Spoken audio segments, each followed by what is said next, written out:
in the beginning, I was pretty much a fan, you know what I'm saying, just like everybody else, root my niggas on and shit. Um, I had kind of like I don't remember what year it was, but I just kind of like backed away from music, like just like man, fuck this shit.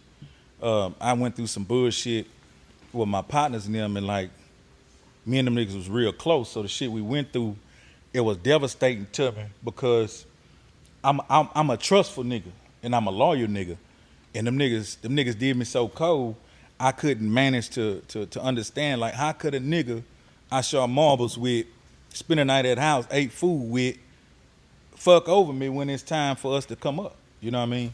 And so that shit just kind of set me back. And then around early 2000, I bumped into Jay Will from Inner Soul Records, and that's when I got back in the mix.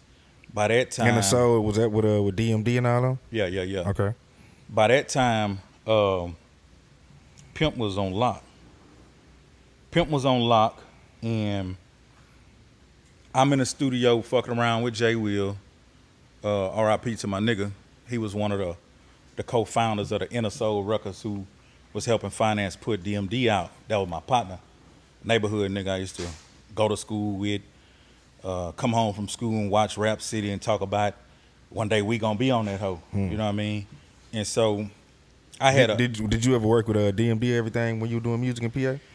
I used to always kind of after I broke away from my partners, I would go to Music World. That was a record store where D actually worked, you know what I mean? And he would be there. He was accessible. And I actually seen MC Sham for the first time at Music World. Like, that was the first real rapper I ever seen, like, way back in the day.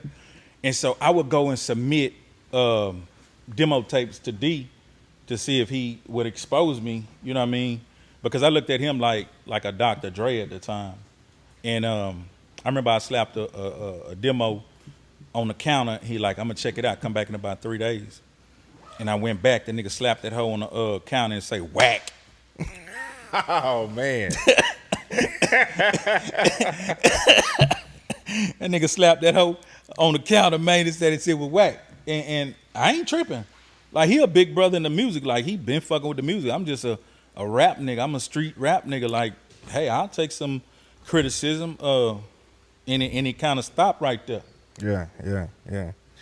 Man. Donnie Houston.